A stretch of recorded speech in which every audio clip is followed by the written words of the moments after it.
사실들을 보면은 정말 터무니없는, 어처구니 없는 그런 행위가 벌어졌다는 것을 알았습니다. 박근혜 대통령이 이렇게까지 국정을 제대로 관리를 못하고 농단을 당하는 모습을 보면서 공인으로서의 역할이 얼마나 중요하다는 것을 새삼 느낄 수가 있었습니다. 이제 정권이 이제 교체되고 나서 여러 가지 이제 많은 변화가 오고 있는데 이제 비로소 정상화된다는 그런 느낌을 지금 많이 받고 있습니다. 국정원의 여러 가지 무도한 그런 행위 같은 것도 이제 드러나기 시작을 했고, 세종시로서도 새로운 국면을 많이 맞이했습니다. 특히 세종시가 이제 발족한 지가 10년이 됐는, 착공한 지가 10년이 됐고 발족한 지가 5년이 됐는데, 국정과제로서 세종시를 새롭게 다듬는 좋은 기회를 이제 맞이를 했습니다. 문재인 대통령께서도 세종시의 요즘에 업무 보고 때문에 자주 내려오시고 업무 파악도 잘 하시고 이제 하는데, 특히 그 중에서 이번 국정과제 중에서 서울 세종 고속도로를 민자 사업에서 국책 사업으로 전환을 시켜서 도로공사가 이 사업을 맡도록 그렇게 이제 전환을 시켰습니다. 박근혜 대통령 때 거의 모든 도로 사업을 민자 사업으로 함으로써 요금이 대략 한 30% 정도 비쌉니다. 민자 사업을 하면은. 그걸 처음으로 세종 서울고속도로를 국책사업으로 전환하면서 아마 1년에 한 500억 정도가 통행요금이 절약이 될 것 같습니다. 그리고 공사 기간도 2025년에 완공 예정했었는데 2023년 상반기로 한 1년 반 정도 단축시키는 그런 정책 전환을 했습니다. 기재부하고 협의하는 과정에서 굉장히 어려웠었는데, 기재부가 그동안에 이명박 박근혜 정부 한 9년을 거치면서 완전히 친기업 위주로, 친기업이라기보다는 기업과 유착한 그런 정책들을 많이 펴왔는데, 비로소 이제 기업을 존중을 하되 국민들의 통행요금을 인하하는 그런 사업으로 지금 전환을 하고 있습니다. 이어서 천안 논산간 고속도로 요금이 통상적인 요금보다 2.1배 정도 비쌉니다.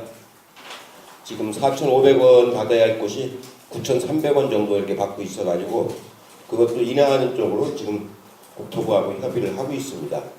민자 사업이 잘못되면 그렇게 터무니없이 부당한 요금을 기업들이 이제 받고 있어가지고 그런 부분들을 시정해 나가는 정책 전환을 지금 하고 있다는 말씀을 드리겠습니다. 무엇보다도 중요한 것은 세종시를 행정수도로 안착시키는 일이 제일 중요합니다. 이건 개헌을 해야 되는 사항이기 때문에 지금 국회에서 개헌 논의가 한참 진행 중에 있는데, 내년 개헌을 하게 되면은 개헌을 할 때 행정수도를 세종시로 만드는 그런 작업이 굉장히 중요합니다. 노무현 대통령 때부터 추진해온 작업인데, 서울은 경제수도로 하되 행정의 역할은 지금 4분의 3 가까이가 세종으로 집중되고 있기 때문에 세종시를 행정수도로 만드는 안을 개헌안에 포함시켜서 개헌할 때 통과시키는 일이 매우 중요한 일입니다. 어제도 일환으로 토론회가 있었는데, 어제 토론회의 결론은 수도는 서울로 하더라도 행정수도는 분리해서 세종시로 하자라는 게 조명래 교수의 제안입니다. 그 제안을 현실화시키려면은 내년에 이제 개헌을 할 적에 조항을 이제 반영시키는 것이 매우 이제 중요한 일이라서 그 부분을 이제 협의를 하고 있고,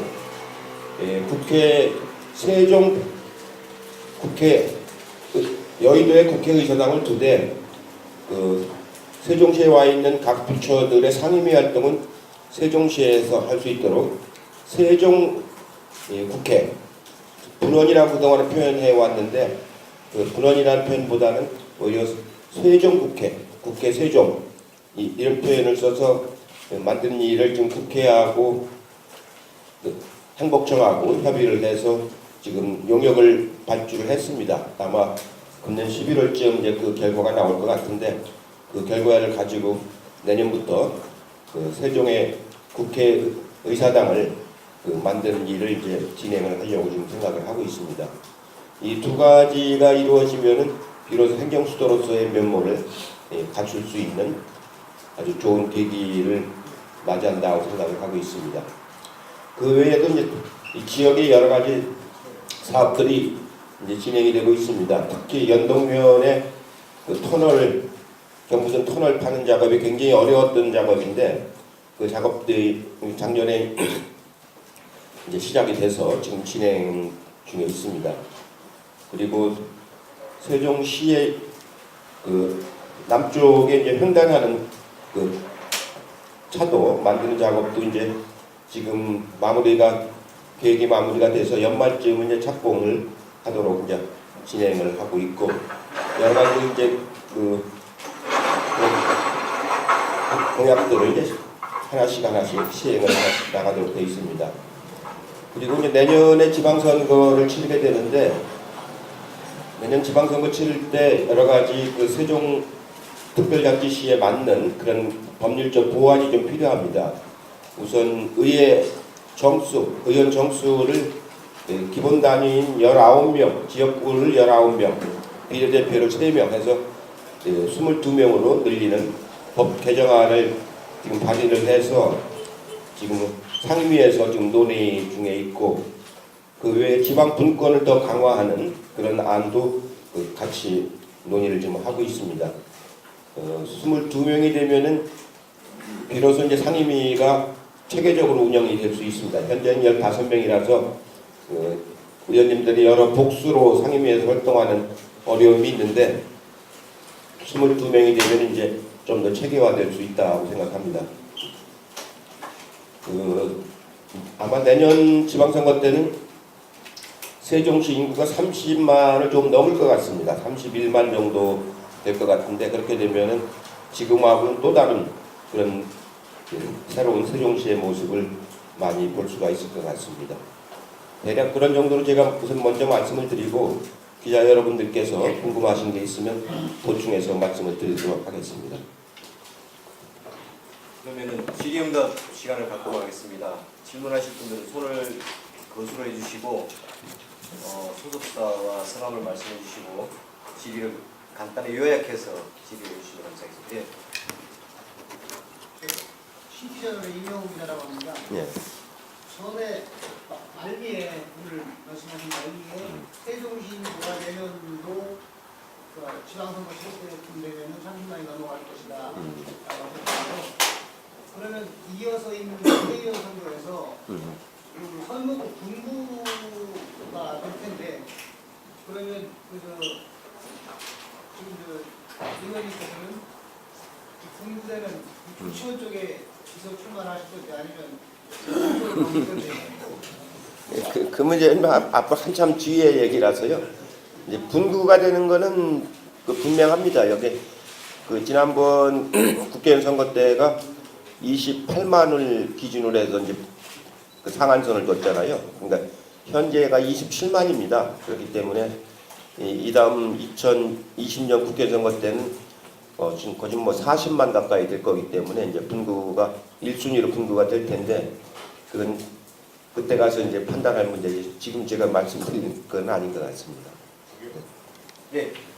중앙부 유경태 기자인데요. 방금 의원님 말씀하신 것 중에 세종국회 관련해서 말씀하셨는데 상임위들이 이제 상임위 활동을 할 수 있게끔 한다는데 당초에 생각했던 근원 규모하고 상임위 활동하는 건 조금 더 축소된 개념인가요? 아니면 비슷한 수준인가요? 그리고 11월에 결과가 나오면 내년 정도에 좀 교차될 수 있는 시기가 어느 정도인지까지 말씀해 주시고. 예, 원래 공무원들이 여의도로 많이 가는 거는 본회의장 때는 많이 안 갑니다. 본회의는 그냥 법안을 통과시키는 절차적인 거기 때문에 되게 상임위하고 예결위할 때 이제 주로 공무원들이 여의도로 출장을 많이 가기 때문에 여기에 와 있는 부처가 지금 이제 행자부가 2년 후에 오고 그 정통과학기술부가 이제 같이 이제 오게 되고 하면은 거의 4분의 3 가까이가 이쪽으로 오게 되기 때문에 여기서 상임위를 하는 것이 이제 굉장히 중요합니다. 본회의 전체는 어차피 모든 상임위가 다 참석하는 국회 그 의사당에서 통과를 시켜야 되는 거기 때문에 여기는 그 본회의장을 둘 필요는 없고 상임위하고 예결위를 하는 회의장을 두는 게 이제 실질적으로 필요합니다. 그래서 예, 분원이라고 표현할 수도 있고 제가 말하는 그 세종 국회의사당이라고 표현할 수도 있는데 그 국회 자체가 오는 것은 현재 위원이기 때문에 그 헌법을 개정하기 전까지는 어렵습니다. 그래서 우선 그 상임위하고 예결위를 할 수 있는 그 세종의사당을 하나 만들고 나중에 개헌이 돼서 그 이제 행정수로서 정착이 되면 그때는 국회 자체를 옮길 수도 있습니다. 왜냐하면 국회가 여의도에서 처리하는 상임위가 4분의 1밖에 안 되기 때문에 그건 개헌 이후에 검토할 사항이라고 생각이 됩니다. 그리고 11월 달에 이제 그 타당성 조사가 나오면은 예산 그 설계비를 이제 내년 예산에 그 예결위 때 반영을 해가지고 내년에 이제 설계에 들어갈 수가 있습니다. 추가적으로요. 장소가 확정이 그 이번 타당성 조사의 장소가 확정이 된 건가요? 아직 장소 확정은 안 됐고 장소까지도 같이 지금 타당성 조사에서 검토를 하고 있습니다. 11월에 장소가 나올 수 있다는 얘기예요. 11월에 장소까지 나올 것 같지는 않고요. 그 타당성, 필요성까지는 나오는데 장소는 지금 여러 가지 그 국회가 이제 선택을 해야 됩니다. 지금 유보지가 있기 때문에 유보지에다 할 것인지 아니면은 별도의 장소를 택해서 할 건지 그건 그때 가서 이제 국회가 선택을 할 사안입니다. 관련된 질문인데요. 예. 국회가 오는 게 지금 이연이라고 말씀하셨는데 그게 어디에 명시적으로 기록이 돼 있습니까? 예, 지난 2004년도 헌법재판소 판결문에 그게 명시되어 있습니다. 국회에서 헌법하신 분 얘기로는 현재 국회에서 자체의 그 어떤 협의만으로 내려올 수 있다고 이렇게 주장하시는 그건 아닙니다. 헌법재판소 판결문에 국회와 청와대 등이라고 명시되어 있기 때문에 그거는 현재의 헌법을 아주 그 훼손한다라고 명시되어 있기 때문에 그 누가 그런 말을 하는지 모르는데 그건 그분이 헌법재판소 결정문을 안 읽어보셔서 그런 것 같습니다. 다음 예.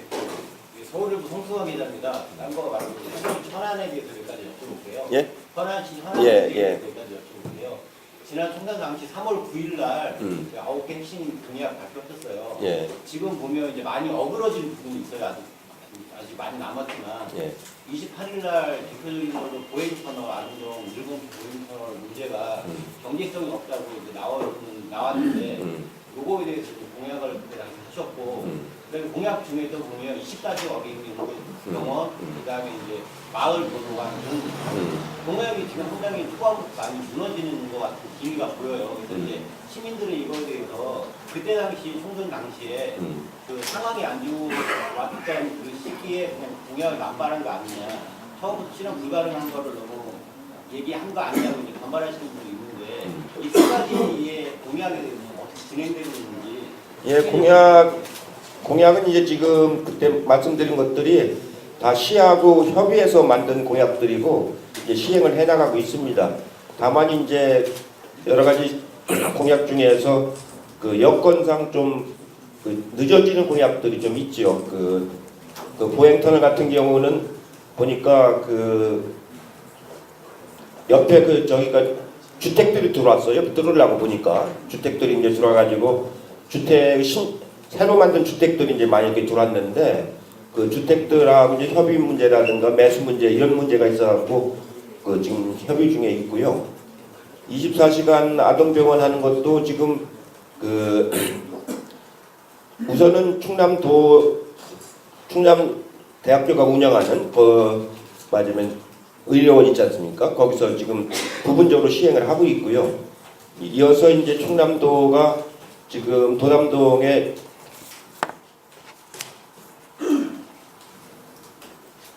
도담동에 이제 그 만들면은 거기에다가 이제 24시간 그 운영을 하려고 지금 준비를 충남 대학교하고 협의를 하고 있고요. 세종의원에서도 지금 24시간 어린이 응급실을 운영을 하고 있습니다. 그래서 그런 부분들이 하나씩 그 공약들은 저희가 실현 가능한 공약들만 제시했던 거지 실현 불가능한 공약을 제시한 적은 없습니다. 보행터 같은 경우 공개성이 없다고 지금 얼마 전에 연구용어가 나왔는데 계속 추진하실 계획이십니까? 그거는 좀 더 협의를 해봐야 되겠습니다. 처음에는 보행터널을 하려고 했는데 거기 이제 주택가가 이제 들어오는 바람에 그때는 저희가 주택가가 허가가 나 있는 줄 몰랐습니다. 그래서 그걸 협의하기가 좀 어려워서 의외로 이제 이렇게 리프트로 해서 올라가는 그런 방향도 같이 지금 검토를 하고 있습니다. 아름동하고 이제 아름초하고 늘봄초 관리를 해소를 위해서 터널을 처음에 얘기가 나왔었는데 예. 지금 용역 결과를 보면 경제성과 차량성이 없다고 나왔어요. 낮게 나왔는데 일각에서는 학교 과밀 문제를 꼭 경제성으로만 해결하기 때문에 이제 이 제기가 나오는데 이거에 대해서 좀 그러니까 이제 아름동은 학생들이 너무 과밀하고 늘봄은 이제 학교가 지금 그 학생 수가 적어서 그걸 이제 서로 연계를 시켜서 하려고 그때 이제 추진을 했는데 말씀드린 것처럼 그렇게 하려면 아이들이 다닐 수 있는 보행 터널을 이제 만들어줘야 되는데 그 부분이 타당성 문제도 있지만 말씀드린 것처럼 거기에 이제 철골로 만든 신규 주택들이 많이 돌아버렸어요. 그래가지고 그걸 철거하기가 좀 어려움이 있어서 대안을 지금 찾고 있는데 지금 교육부에서는 학교를 이렇게 더 마지막 아름동에다 학교를 더 지을 수 있으면 좋은데 교육부의 그 중기 투자 계획에서 그게 통과가 잘 안 돼요. 교육부가 학교 늘리는 건 허가를 잘 안 해주고 있어서 아름동 쪽에는 더 늘릴 수가 없기 때문에 늘봄 초등학교 쪽을 활용하려고 하는데 그렇게 하려면은 거기 작은 언덕이 있지 않습니까? 언덕을 넘어갈 수 있는 그런 리프트라든가 이런 거를 보완하는 방법을 검토를 같이 하고 있습니다. 네, 아시아뉴스 홍근지입니다.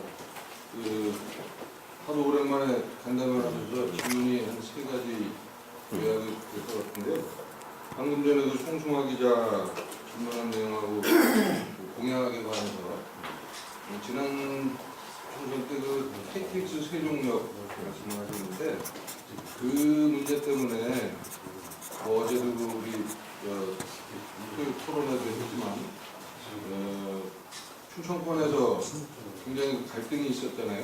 그 부분에 대해서 좀 언급해 주시고 앞으로도 KTX 세종역 추진을 하실 건지 그거 답변 좀 해주시고요.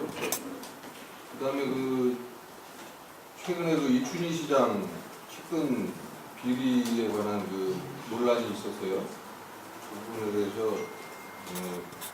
이 의원님의 생각은 어떠신지 또 시의원 자질론에 대해서 또 얘기가 나왔었는데 그 부분에 대해서 민주당을 책임지고 있는 입장에서 이번 돌아오는 지방선거에서는 어떤 전략을 가지고 계신지 그 부분은 우리 시에 관련된 질문이고요. 그 다음에 지난 5월달에 중국의 특사로 가셨다는데 그때 시진핑 주석하고의 좌석 문제가 또 언론에서 논란이 됐었는데 그게 중요한 게 아니고 지금 사드 배치 문제 때문에 어제도 또 북한에서 미사일을 발사를 했는데 이 남북 문제가 굉장히 어려운 국면에 처해 있는 것 같습니다. 앞으로 그 부분이 당의 입장이라든지 우리 나라의 입장에서 어떤 방향으로 가야 되는지 전해를 좀 부탁드리고요. 마지막으로 질문이 많네요. 네, 오래간만에 하셔서 좀 많습니다. 후반기 국회의장 처리 있는데요. 그 부분에 대해서 개인적으로 어떻게 생각하고 계시는지 너무 많아서 죄송합니다. 예, KTX 세종역은요 지금 타당성 조사를 했는데 현재 세종시 수요만 갖고는 1.0에 미달하는 걸로 나왔어요. 그랬는데 처음에 제가 유성구 대전의 이제 북부 지역 유성구 인구까지를 포함해서 이제 해야 되는데 그쪽 인구가 한 50만 가까이 되지 않습니까? 그렇게 해야 되는데 그걸 그걸 빼고 세종시 인구만 갖고 하니까 지금 30만 가지고 하니까 이제 타당성 조사가 그 예타가 안 되는 거로 나와가지고 제가 다시 그 유성구까지 포함해서 예타를 다시 실시하도록 그렇게 요청을 했습니다. 아마 제가 보기엔 그 유성구까지 포함해서 같이 왜냐면 거기 발산리에다 만드는 KTX역인데 그렇게 만들게 되면 세종시만 이용하는 게 아니고 대전 그 북부 지역 같이 이용하는 거기 때문에 충분히 타당성이 나올 거라고 지금 판단을 하고 있어서 그 타당성을 다시 한번 해서 그 추진하도록 그렇게 할 생각이고요. 충북도에서 이제 반대하는데 그건 타당한 사유가 되질 못합니다. 그 오송역에서 쓰는 거는 세종역에 안 쓰고 그냥 지나가고 오송역에 안 쓰는 것들은 세종역에 쓰고 이렇게 해서 교차해서 쓰는 거기 때문에 오송역이 이제 크게 무슨 그 승객을 그 많이 뺏기거나 이제 그렇지 않습니다. 오송역 자체도 또 지금 호남선하고 경부선이 같이 이제 활용하기 때문에 자꾸 수요가 늘고 있거든요. 그래서 그 충북 쪽에서 주장하는 그런 것은 타당치가 않고요. 또 실제로 택시 요금이 터무니없이 비싸지 않습니까? 도 경계를 넘기 때문에 이번에 좀 낮추기는 했습니다만 그동안에는 25,000원씩 이렇게 받아왔잖아요. 요즘에 15,000원 낮췄나요? 좀 낮추긴 했습니다만 15,000원 자체도 그 비싼 요금이거든요. 그래서 또 행정수도라고 하는데 행정수도에 관문이 되는 그런 그 KTX역이 없다라는 것 자체가 문제고 수요도 충분하기 때문에 이건 지속적으로 계속 추진을 해나가서 만들 생각이고요. 이춘희 시장 비리라는 건 뭐죠? 그림 임대한 거하고 오피스. 그거는 제가 자세한 내용은 잘 모르겠는데요. 그건 뭐 제가 답변 드릴 사안은 아닌 것 같고요. 시의원은 저도 여기 와서 이제 이렇게 해보니까 지역에 이제 의원들이 열심히 하시는 분도 있고 또 이제 뭐 그 수준 이하인 분들도 있습니다. 그 서울에서 할 때하고는 좀 차이가 많이 있어요 보니까. 그래서 우선 시의원들을 그 수준을 좀 높여야 되겠다 이런 생각을 하는데 내년도에는 아까 말씀드린 것처럼 19명의 지역구에 비례대표가 3명이기 때문에 19명의 지역구를 내보낼 분들을 지금 맞으면 잘 선발하는 그런 엄격한 절차를 밟으려고 지금 준비를 하고 있습니다.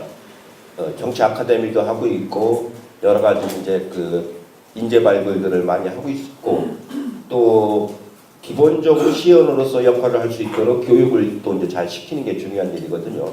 그래서 그런 것들을 시당 차원에서 잘 지금 준비를 하고 있습니다. 무엇보다도 의원이라는 거는 항상 그 뭐라고 할까요?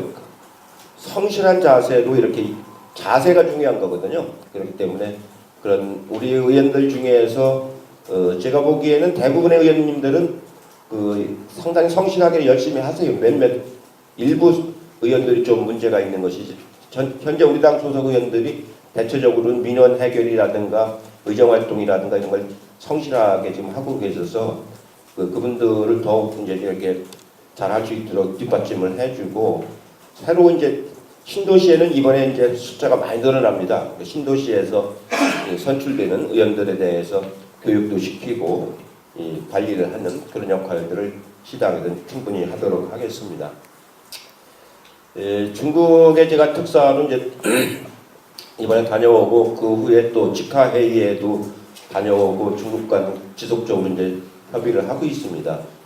사드 문제 때문에 중국이 이제 여러 가지 그 남북 관계가 좀 어려움이 있는데 사드는 사드고 또 남북 관계 또 한중 관계는 같이 발전을 이제 해나가도록 이제 하는 게 중요합니다. 특히 북한이 저렇게 여러 가지 핵실험이라든가 탄도 미사일 발사라든가 이걸 하고 있기 때문에 여러 가지 해결하기 어려운 점이 많이 있는데 이번 기회에 중국에 대해서는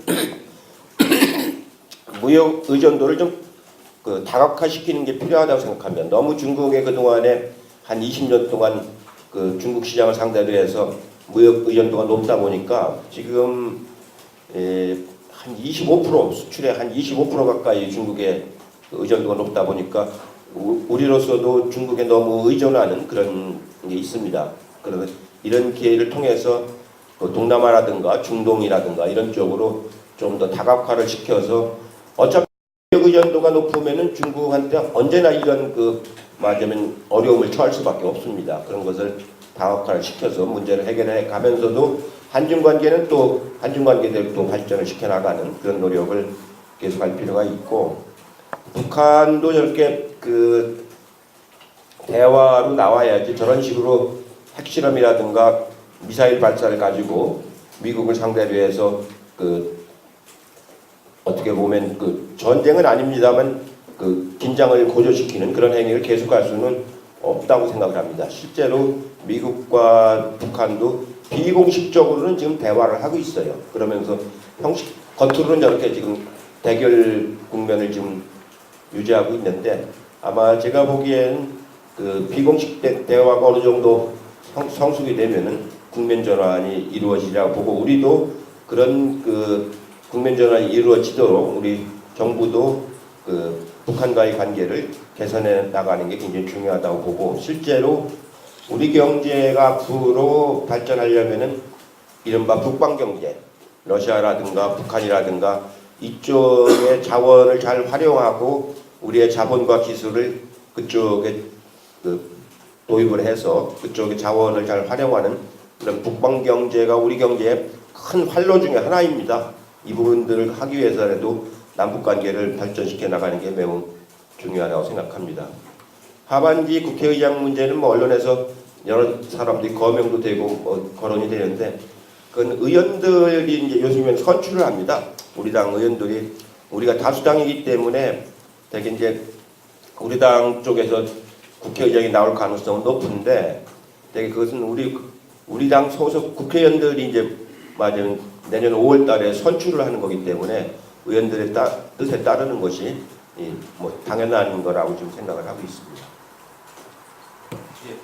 하나 기자가 최근에 총리가 이제 행정수도 개헌이 어렵다는 뉘앙스로 인터뷰에서 좀 문제가 됐는데, 그동안에 이제 이명박 박근혜 정부에서 그런 말이 나왔다면 강하게 이제 문제 제기를 했을 텐데, 의원님께서 큰 문제 제기를 안 한 거는 같은 당이기 때문에 좀 그런 게 좀 소극적으로 대한 게 아닌 좀 얘기가 나오는데요. 앞으로 행정수도 개헌이 어려울 것 같은데 어떻게 좀 접근하실지도 좀 같이 답변을.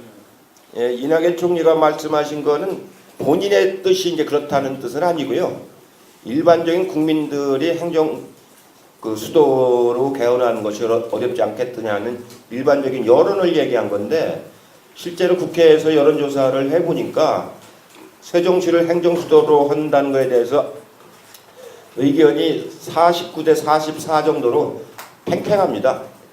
해야 된다는 의견이 조금 많아요.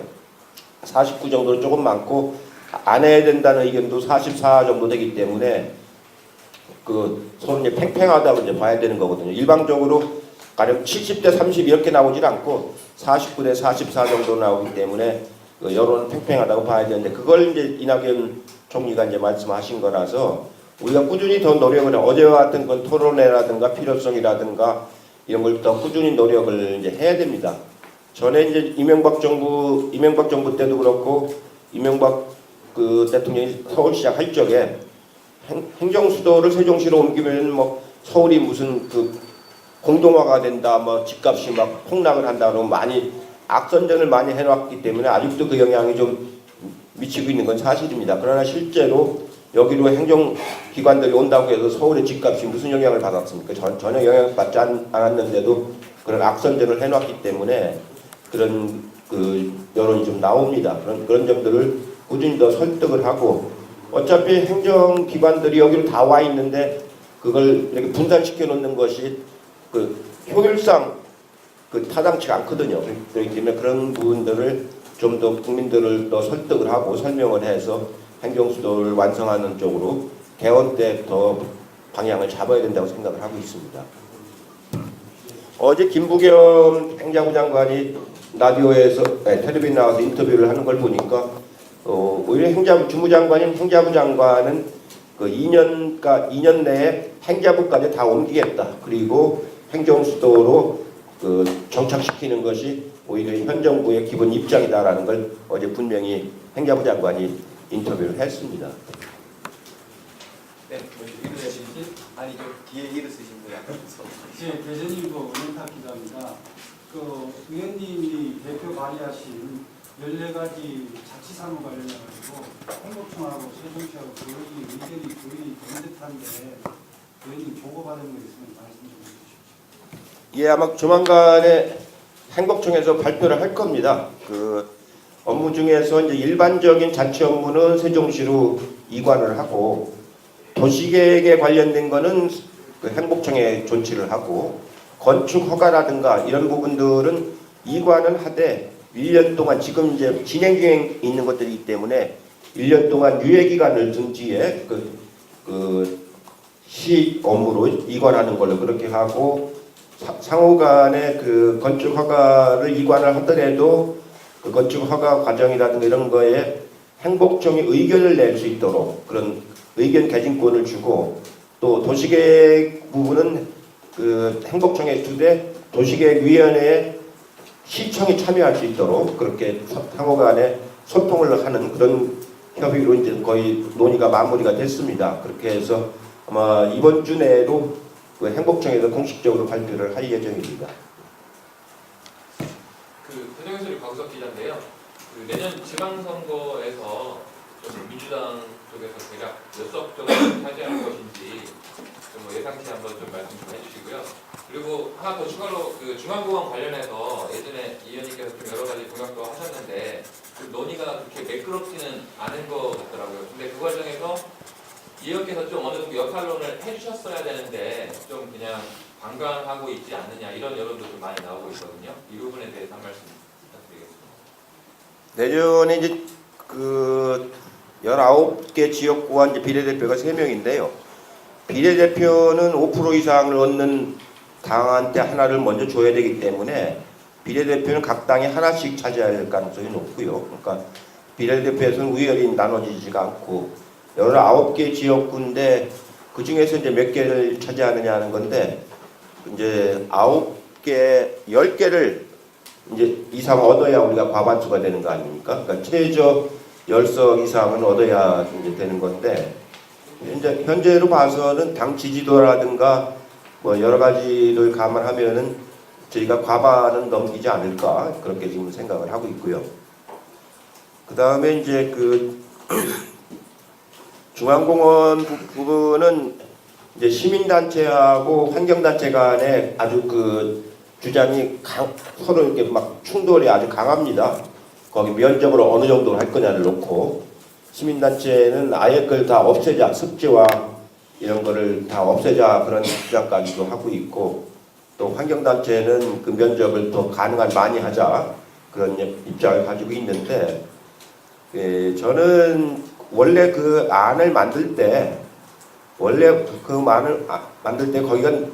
말하자면 논였지 않습니까? 논였기 때문에 그 세종시 처음 그 개발계획 세울 때 도시 생태 그 농원을 유지하는 것이 좋겠다라는 게 처음 그 만든 사람들의 그 제안이었거든요. 그래서 이제 그걸 유지를 하려고 했던 거기 때문에 그런 취지를 살려서 가능한 한 그 금개구리는 그때는 예상치 않았는데 또 그 후에 금개구리 문제도 생겼고 그래서 금개구리도 보호도 하고 원래 도시 생태 농원을 그 유지하는 그런 철학도 감안을 해서 일정하게는 그 맞으면 습지를 유지를 해야 된다고 생각을 하고 있습니다. 그 부분을 가지고 또 환경단체와 시민단체들을 더 설득을 지금 하고 행복청에서도 하고 있고 저도 지금 하고 있습니다. 그렇게 해서 그것을 공식적인 논의를 해놓으면 서로 그 대조해서 합리적인 논의를 하는 게 아니고 서로 간에 극단적인 주장을 하고 있어서 비공식적인 논의를 하고 있다는 말씀을 드리겠습니다. 네. 잠깐만요. 같은 목사라서 먼저 하세요. 내년에 그 지방선거에서 19명 후보가 나오는데 4년 동안 아까 말씀하신 가운데 그 잘한 의원도 있었지만 함량 미달도 그런 말씀하셨는데 함량 미달된 의원하고 또 지난 선거에서 당론에 배치된 행동을 한 의원하고 또 소속 의원들에 대한 어떤 걸림 장치를 하실 예정인지 또 경쟁이 됐을 때는 어떻게 그 경쟁 구도를 시당에서 이끌어가실 건지. 예, 이제 그 중앙당의 지방자치 그 선거 기획단이 지금 이제 만들어질 겁니다. 그 만들어지면 거기서 어떻게 공천할지, 공천에 대한 기준과 평가 기준 이런 것들을 이제 중앙당 차원에서 지침을 이제 만들 겁니다. 그 지침에 따라서 이제 시당에서도 여기에 적용할 이제 그 기준과 이제 지침을 이행할 수 있는 그 기준을 이제 만들 텐데요. 대체적으로 1차적으로는 심사평가단을 만듭니다. 후보자들에 대해서 심사평가단을 만들고 그 다음에 이제 그 경선을 어떻게 할지, 경선단 구성을 어떻게 할지 이제 이런 거에 대한 중앙당 지침이 만들어지면 그에 맞춰서 이제 하려고 생각을 하고 있고요. 저는 이번에 이제 그 여러 군데가 막 경선을 하게 될 것 같기 때문에 그 엄격하게 그 객관적으로 평가할 수 있는 심사평가단을 구성을 해서 거기서 아까 말씀한 여러 가지 그 활동, 그동안의 활동 내용이라든가 이런 거를 심사평가해서 1차 컷오프를 이제 거기서 시킬 겁니다. 컷오프를 시키고 당원 당규에 따라서 대개 2명을 가지고 이제 경선을 하도록 돼 있거든요. 그러니까 극히 이례적으로 2, 3등 간의 격차가 아주 좁을 때는 3명까지도 이제 경선에 참여를 시키는 건데 그런 기준에 맞춰서 엄격하게 경선을 할 생각입니다. 저 뒤에 문제 좀 포스트 이쪽입니다. 그 서울세종 고속도로 완공 시기를 두고 애초에 그 지난 정부에서 6년간 표류를 했었기 때문에 이 부분을 앞당기려고 노력을 해왔던 과정에서 민자 사업을 할 때는 이제 서울 안성 구간하고 안성 세종 구간을 2022년에 동시 완공하겠다는 것이 이제 그 시 정부의 지난해 선언이었거든요. 근데 어쨌든 그 정부 사업으로 바뀌면서 2023년 하반기로 바뀌다 보니까 당초 목표 시기보다 1년이 좀 늦춰진 감이 있는데 이 부분을 조금 다시 2022년 동시 완공으로 바꿀 수 있는 여지는 없는지 질문 하나는요. 아닙니다. 그 잘못 알고 계신데 2022년이 아니고 2025년으로 돼 있었던 겁니다. 아니. 이건 그 2025년인데 예. 2023년까지 2년을 앞당긴다고 했다가 예. 거기다 2022년까지 1년 더 앞당긴다고 브리핑에서 분명히 말씀하셨거든요. 예, 그건 불가능해요. 그건 이제 고속도로가 그냥 막 시멘트를 갖다 번복하는 게 아니고요. 그 기본 설계가 있고 실시 설계가 있고 시공이 있습니다. 그 기본 설계가 1년 걸리는 거고요. 실시 설계가 2년 걸리고 그 다음에 시공이 이제 구간에 따라서 이제 걸리는 건데 설계 기간만 3년이 걸립니다. 그렇기 때문에 2022년도에 한다고 하는 건 부실 설계로 해서 맞은 불량 공사를 하는 거기 때문에 불가능한 겁니다. 원래가 어떻게 되어 있느냐면은 서울하고 안성간은 2022년에 개통하는 걸로 되어 있고 세종하고 안성간은 2025년에 개통하는 걸로 예정돼 있었던 거거든요. 그거를 이제 그 땡겨가지고 도로공사가 하기 때문에 땡겨지는 거예요. 민자가 하면 안 땡겨. 이 심사 기간이 길어지고 허가 기간이 길어지기 때문에 안 땡겨지는데 도로공사가 하기 때문에 1년 반을 땡길 수가 있는 거거든요. 그래서 2023년도 하반기에 개통하는 걸로 1년 반 동안 그 공기를 단축을 한 겁니다. 그리고 이제 그 아까 이제 언급을 하셨지만 행정수도 완성을 하는 방향 대목에서 이제 학자들이라든가 또는 어제도 조정님께서 얘기했지만 서울을 경제수도로 인정을 하고 세종시를 행정수도로 이렇게 약간 수도 개념을 분리하는 형태로 해서의 의견들이 좀 많이 나오고 있는데 어쨌든 경제수도로 인정을 하게 되면 이제 수도를 고착화할 수 있다는 우려도 있으면서 국회랑 청와대가 결과적으로는 나중에라도 내려오기 어려워지는 거 아니냐라는 좀 우려가 있는데 경제수도, 행정수도로 가더라도 행정수도 개념에 국회와 청와대가 내려올 수 있는 법률적 어떤 근거라든가 이런 것들은 좀 있는지에 대한 질문을 연결지어서요. 그 어제 이제 그 정부 세종 삼청사 그 착공에 대한 그 예산 반영을 이제 발표를 했잖아요. 그 과정에서 시에서는 정부세정 3청사 말고 국무총리실 독립청사로 가자라는 그 수정 제안을 그동안에 해왔었는데 그 부분에 대해서는 의원님이 어떤 의견을 갖고 계신지. 이 뭐 삼청사가 아니고요. 지금 행자부하고 이제 옛날 미래부죠. 지금은 이제 정통과학기술부인데 이런 것들이 더 내려오고 정부의 부속 기관들이 있습니다. 이런 것들이 더 이제 내려와야 되기 때문에 그런 것을 내려올 수 있는 그런 정부 그 건물 이런 것들을 삼청사라고 명명하는 것은 지나친 명명이고요. 1청사, 2청사가 있는 것도 아닌데 3청사를 따로 할 필요는 없고 정부 청사 건물은 더 많이 져야 됩니다. 그 예산이 이제 반영이 됐다는 얘기고요.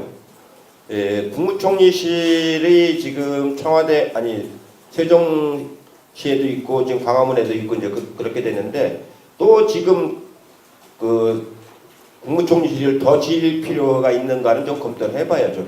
그 이춘희 시장 얘기는 지금 국무총리실 말고 그 국무총리실은 다른 정부 부처가 쓰고 국무총리실을 따로 독립을 시키자 이렇게 하는 건데 국무총리실이라는 건 원래 정부 부처하고 같이 있는 게 더 바람직하지 독립돼 있으면은 마치 박근혜가 관저에서 노는 것처럼 그렇게 될 거 아닙니까? 가능한 한 대통령이든 국무총리든 그 부처 사람들하고 같은 건물에서 같이 이렇게 활동하면서 하는 것이 전 더 바람직하다. 예, 다른 건물의 필요성은 그 건물을 따로 지으면 되는 것이지 일부러 국무총리실을 이렇게 분리시킬 그럴 필요성이 꼭 있는지는 더 검토를 해봐야 되겠다 이런 생각이 들고요. 예, 그렇습니다. 어차피 행자부하고 그 정통과학기술부하고 정부 부속기관들을 내려오려면은 정부 건물은 그 새로 별도로 지금 임대 쓰고 있는 데도 있지 않습니까? 그렇기 때문에 정부 건물을 새로 져야 더 이제 확충을 해야 되고 부지는 충분히 있기 때문에 예산이 이제 확보됐으니까 그 설계에 들어가는 건 충분합니다. 네, 세종생활기술 김정환입니다. 그 지난 그 자치부권 토론회 때요, 가장 이제 그 중점적 논의가 됐던 게 그 이제 시의원들의 자질 논란이었습니다. 시의원들이 뭐 외유성 연수라든지 그런 것들이 논란이 됐었는데요. 그래서 그 거기서 논의가 됐던 내용에서 그 시의원들의 지방 공천제 폐지를 좀 해야 된다라는 주장이 있었는데 요거에 관해서 의원님 어떠신지. 자질 문제하고 공천제하고는 관계가 없습니다. 그게 가능한 공천을 잘하면 되는 것이고요. 예, 시의원들 자제 이런 것, 제가 보기에 세종시는 뭐 외유 나가거나 그런 건 없었지 않습니까? 그 비교적 다른 7월 1일 날이 세종시 말 그대로 5년 되고 10년 되고 행복하게 한그 날짜에 의원들이 전부 다 외유를 떠났었어요. 이미 그건 뭐 저 눈이 오고 비가 오고 가뭄이 오고 갑자기 온 사태도 아니었고 7월 1일 날로 확정되어 있는 기념일 날에 세종시 의원들은 한 명도 없었습니다. 세종시. 예, 그건 뭐 그 의원들이 외국 나가고 그러는 게 무슨 꼭 놀러 나가는 것만은 아니거든요. 그 가서 이제 외유를 하는 사람들도 있고 뭐 그 의정 활동 참고하러 이제 방문하는 것도 있고 그러기 때문에 그거하고 공천하고 직결되는 건 아니고요. 가능한 한 의원들이 본연의 그 임무에 충실할 수 있도록 이제 당 차원에서 이제 관리하는 게 좋습니다. 제가 이제 국회의원을 지금 오래 했습니다. 지금 7선이기 때문에 벌써 20몇 년을 국회의원을 했는데 제가 국회의원으로서 국회 자금으로 단 한 번도 놀러 다녀본 적이 없어요. 단 한 번도 지금까지. 예? 얼마만큼 그 자기가 필요한 일을 하느냐가 중요한 것이지 외국 나갔느냐 안 나갔냐 그게 중요한 건 아니거든요. 제가 13대 국회 때 한 번 국회의원 그 국회 그 돈으로 한번 그 나가본 이후로는 그게 한 번도 국회 돈으로 나가본 적이 없습니다. 전부 제 돈으로 다녔지. 그러니까 그건 그만큼 본인들이 얼마만큼 스스로 자율적으로 하느냐 또 당에서 얼마나 관리하느냐 그게 중요한 것이지 공천하고 관계 있는 건 아닙니다. 근데 왜냐하면 그런 분들이 어쨌든 간에 그 당수관에 묶여 있다 보면 눈치 보기식 있게 일을 할 수밖에 없다는 그런 의견이 많거든요. 이 의원들이 당 차원에서 관리 안 하고 그냥 그 당 공천 안 하면은 그 의원들 누가 관리할 겁니까? 그나마 당에 있으니까 당 차원에서 관리가 되는 것이지 당 소속도 아니고 전부 무소속이면 그 시민들이 관리할 겁니까? 그런 건 아닌 거예요. 그 정당 정치라고 하는 거는 정당이라는 거는 민주주의를 하기 위한 제도입니다.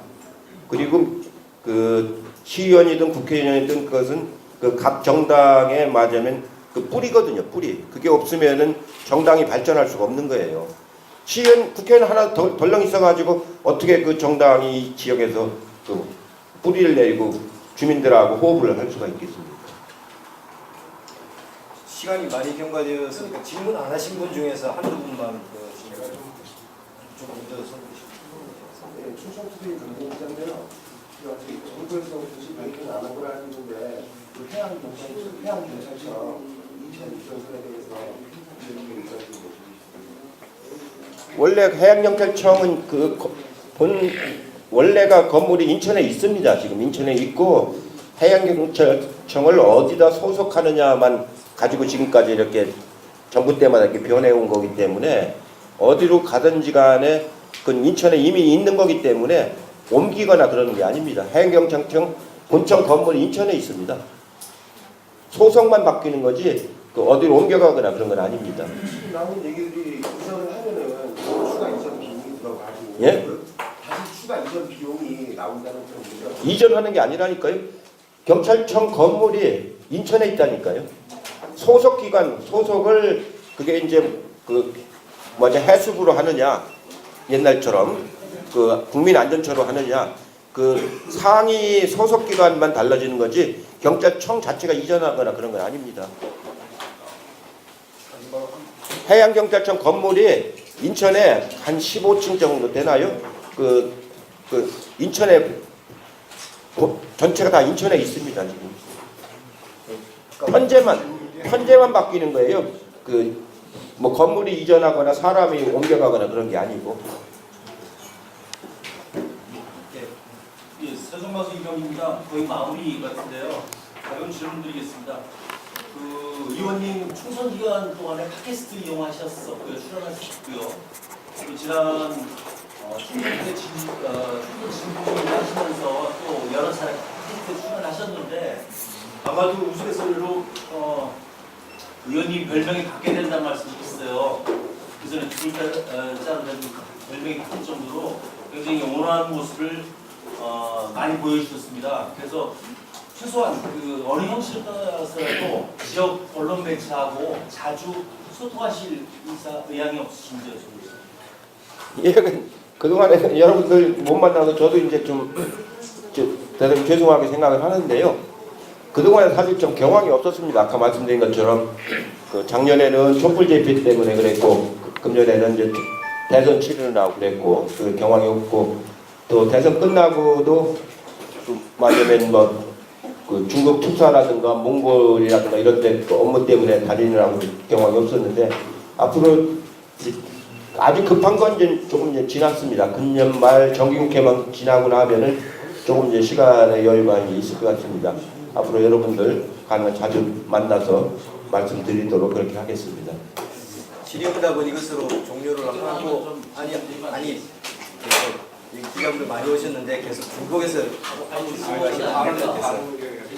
아니 그 식사계 정치 상부 이전에 대해서 원래 의원님이 작년 10월 28일에 발의를 하시면서 기본적인 어떤 그 논리를 내세운 게 있으시잖아요.